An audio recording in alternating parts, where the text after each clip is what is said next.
Hello there, this is Dominic Steele from Christians in the Media and from Village Church in Sydney.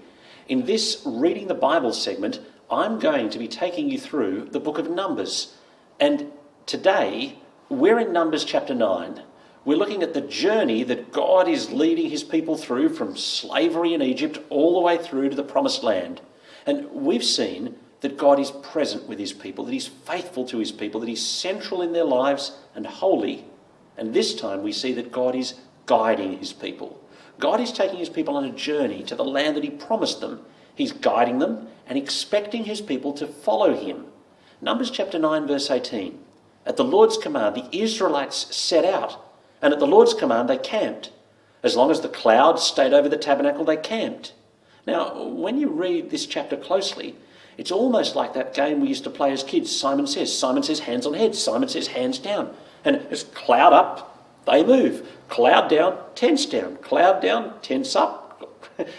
God is guiding his people, whether the cloud's up or down, all the way to the promised land. It is promising for the people getting to the promised land that the God of the universe is guiding them.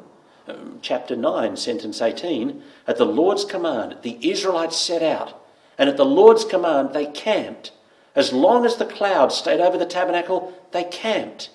Even when the cloud stayed over the tabernacle for many days, the Israelites carried out the Lord's requirements and did not set out. Sometimes the cloud remained over the tabernacle for only a few days. They'd camp at the Lord's command, and they'd set out at the Lord's command. Sometimes the cloud remained only from evening until morning. When the cloud lifted in the morning, they set out. Or if it remained a day and a night, they moved out when the cloud lifted. Whether it was 2 days, a month or longer, the Israelites camped and did not set out as long as the cloud stayed over the tabernacle. But when it was lifted, they set out. They camped at the Lord's command. They set out at the Lord's command. They carried out the Lord's requirements according to his command through Moses. Now that would test me. I reckon there'd been so many times when the cloud stopped and I would have thought, this is silly. I don't want to stop now. It doesn't make sense to stop now. Let's keep going. Or it's a beautiful day. Why are we camped here now? I don't want to. The view's bad here. Let's go up the top of the hill, or the weather's lousy. Let's stay camped today. But God had made a promise and a rescue, and God is present, and God is faithful, and God is central, and God is holy, and God is guiding. So what's our job? Well, it's our job to be obedient. It's not our job to do something else, to go some other way.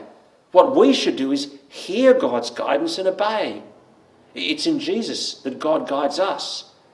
For it is in Jesus that God most completely reveals himself. Jesus is the clearest revelation of God. He's the full disclosure of God, the exact image of God.